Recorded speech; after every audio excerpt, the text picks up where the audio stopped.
আজকে চিফ অ্যাডভাইজারের পুরো দিনটাই খুবই প্যাকড শিডিউল ছিল। আপনি জানেন যে উনি প্রথমে গেলেন ফাও হেডকোয়ার্টার্সে, সেখানে তাকে ফাওয়ের যে ডাইরেক্টর জেনারেল ডক্টর চু উনি তাকে গ্রিট করেছেন ওয়ার্ম একটা রিসেপশনের মাধ্যমে। তারপরে ওইখানে উনি একটা লাঞ্চনে জয়েন করেন। লাঞ্চনের পরেই ওনার যে ওয়ার্ল্ড ফুড ফোরামের যে ফ্ল্যাগশিপ ইভেন্ট ছিল সেখানে উনি কিনোট প্রেজেন্ট করেন। ওই একই প্রোগ্রামে লেসোথোর কিং এবং Brazilian president Luis Inacio Lula da Silva ওনারাও কিনোট প্রেজেন্ট করেন। আমরা কিনোটের কী কী বিষয় ছিল আপনারা অলরেডি জেনেছেন। উনি ওনার বক্তব্যের ফুল স্পিচটা আমরা সবার সাথে শেয়ার করেছি, বোথ ভিডিও এবং টেক্সট ফর্মে। আমি এটা এলাবোরেট করছি না, বাট তারপরে ওনার সিরিজ আকার মিটিং ছিল। প্রথমে হচ্ছে ব্রাজিলিয়ান প্রেসিডেন্টের সাথে মিটিং ছিল, লুলার সাথে।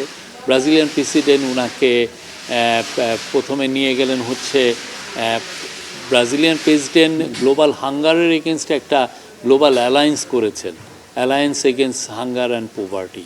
তো সেইটার জন্য স্পেশাল একটা ফ্যাসিলিটি করা হয়েছে হচ্ছে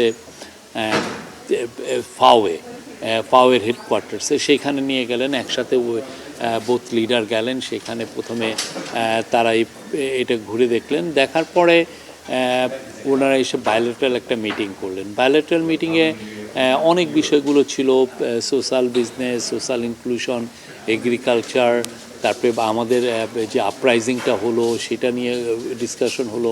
তারপরে হচ্ছে ইউনিভার্সাল হেলথ কেয়ার, মানুষের পিপলকে কীভাবে স্বল্প মূল্যে হেলথ কেয়ার দেওয়া যায় সেগুলো নিয়ে প্রচুর আলোচনা হয়েছে। এবং অ্যাট দ্য সেম টাইম তারা তাদের এক্সপিরিয়েন্সগুলো শেয়ার করেছেন। আপনি জানেন লুলা খুবই পপুলার একটা প্রেসিডেন্ট।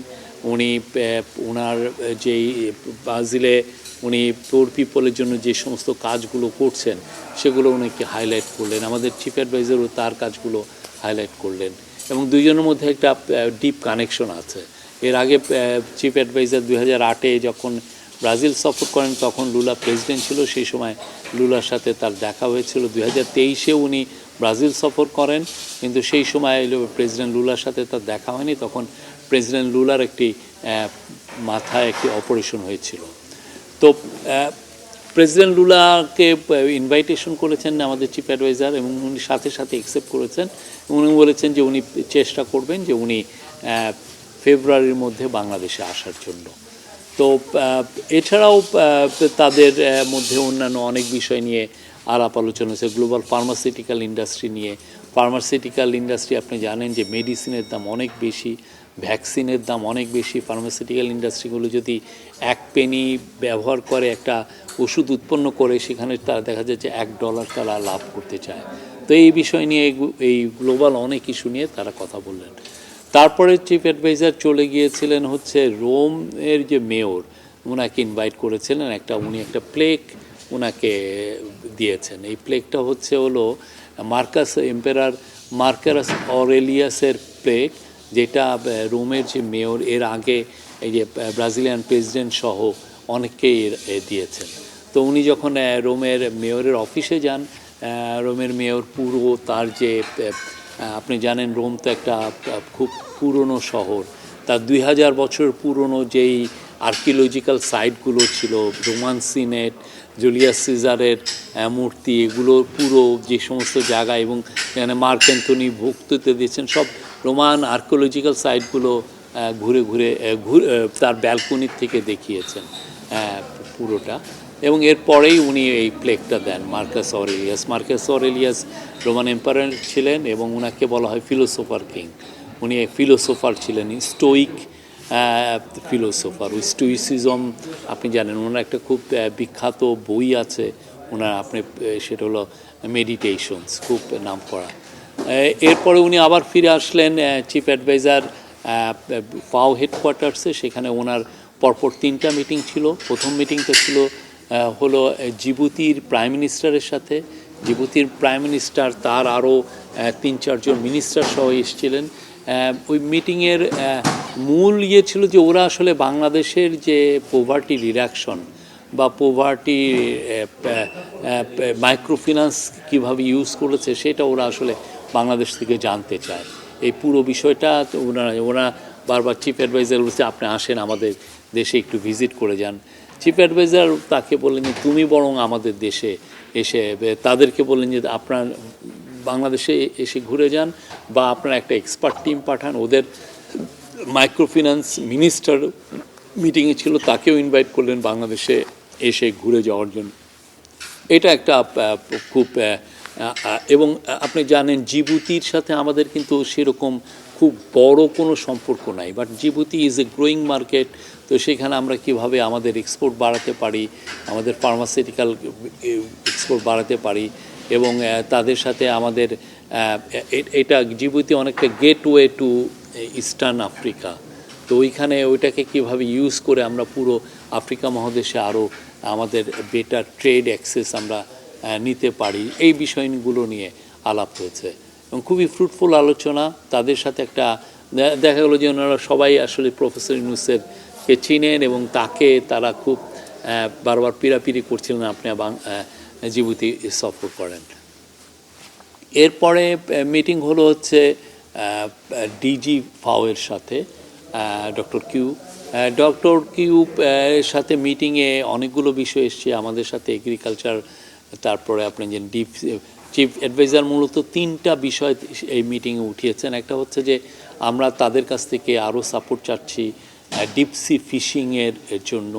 আর একটা হচ্ছে আপনারা জানেন বাংলাদেশের যারা ট্রলার, ফিশিং ট্রলারগুলো বা ফিশিংয়ের যে নৌকাগুলো, এগুলো খুব শ্যালো ওয়াটার, মানে উপকূলের খুব কাছাকাছি জায়গায় তারা মাছ ধরতে পারে।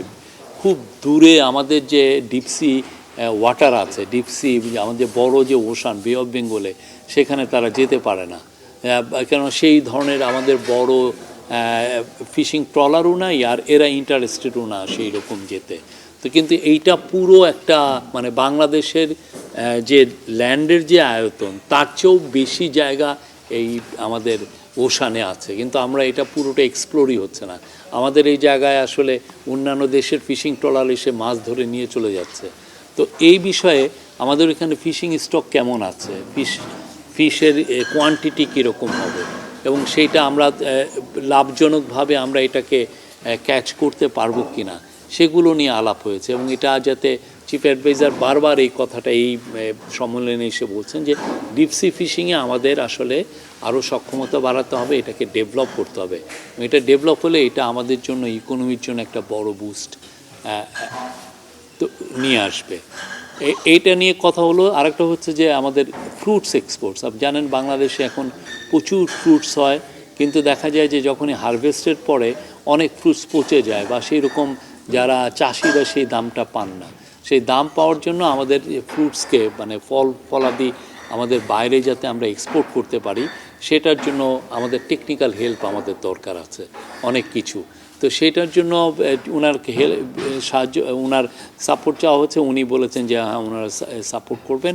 আপনারা জানেন যে এই বছর আমরা চায়নাতে আম রপ্তানি করেছি। চায়না এছাড়াও কাঁঠাল এবং পেয়ারা বাংলাদেশের থেকে নিতে চাচ্ছে, প্রচুর কোয়ান্টিটি, বিশাল পরিমাণ নিতে চাচ্ছে। তো এই বিশাল পরিমাণ আমার এক্সপোর্ট করতে হলে আমাদের সেফটি স্ট্যান্ডার্ডটা ইনশিওর করতে হবে, যাতে ওইখানে যে কোনো এই ধরনের সেফটি ইস্যুটা যাতে না আসে। হ্যাঁ, তো সেই জন্য এইটা আমরা যদি সেফটি স্ট্যান্ডার্ড করতে পারি, ইনশিওর করতে পারি, এইটা হবে বাংলাদেশে একটা মেজর এক্সপোর্ট আর্নিং খাত। হ্যাঁ, তো উনি বললেন যে তারা বাংলাদেশকে এই বিষয়ে হেল্প করবেন। তারপরে তৃতীয় যে বিষয়টা উনি বলেছেন সেটা হচ্ছে যে cold storage, small mobile cold storage, এমন একটা কোল্ড স্টোরেজ যেমন গ্রামে একটা কোল্ড স্টোরেজ, আমরা ছোট ছোট গ্রামে, আমাদের গ্রামগুলো ছোট, তো সেইখানে কোল্ড স্টোরেজ কিন্তু খুব বড়, যে এইরকম ইনভেস্টমেন্ট লাগে একটা গ্রামের জন্য, কিন্তু এটা অনেক বেশি হয়ে যায়। তো ছোট কোল্ড স্টোরেজ যেটা একটা গ্রামের নিডটাকে সে টেক কেয়ার করবে, তো এই ধরনের কোল্ড স্টোরেজ ডিজাইনিংয়ের বিষয়ে তাদের হেল্প চেয়েছেন চিফ অ্যাডভাইজার। এবং উনি এটার ফলে যেটা হবে যে যারা ক্ষুদ্র কৃষক, যাদের যেমন অনেক যারা ভেজিটেবল উৎপন্ন করে বা যারা ক্রপ আলু উৎপন্ন করে, অনেকে দেখা যায় যে তার পুরো বা পেঁয়াজ উৎপন্ন তাদের এগুলো পচে যায়, তারা ঠিক মতো মার্কেটে নিয়ে আসতে পারে না, আসার আগেই অনেক বেশি যদি উৎপন্ন একবারে হয় তাহলে এটা পচে যায় বা এটা আসলে প্রাইসটা এমন নেমে আসে তখন তার আর কোনো লাভ হয় না। তো এই জায়গাটায় তার প্রাইস প্রোটেকশন, তাকে হেল্প করার জন্য এই কোল্ড স্টোরেজগুলো দরকার। তো উনি এই কোল্ড স্টোরেজ ডিজাইনিংয়ের বিষয়ে তার ফাওয়ের কাছে হেল্প ছিলেন, ওনারা অ্যাসুর করেছেন যে তারা এটা দেখবেন। এরপরে মিটিং হলো হচ্ছে ফাওয়ে বাংলাদেশের অনেকে চাকরি করেন, তাদের একটা গ্রুপ চিফ অ্যাডভাইজারের সাথে দেখা করেছেন এবং তাদেরকেও বললেন যে তারা যাতে ফাও যেগুলো নতুন নতুন কাজ করছে এবং বাংলাদেশে যে তিনটা বিষয় যেটা ফাওয়ের ডিজির সাথে উনি কথা বলেন যে এই বিষয়ে তারা আর কি বাংলাদেশকে হেল্প করে, এবং বাংলাদেশের এগ্রিকালচার, বাংলাদেশের ফ্রুট এক্সপোর্ট, বাংলাদেশের ফিশারিজ, বাংলাদেশের ডিপ সি ফিশিং, এগুলোকে আমরা কতটা আরও বেটার জায়গায় নিতে পারি সেটা নিয়ে তাদের এক্সপার্টিস চিফ অ্যাডভাইজার বললেন যে তারা যেন বাংলাদেশকে এই বিষয়ে সাপোর্ট দেয় এবং তারা সবাই রাজি হয়েছেন এই বাংলাদেশকে এই সাপোর্টটা দিবে। এই ছিল আজকে পুরো দিনের চিফ অ্যাডভাইজারের কার্যক্রম।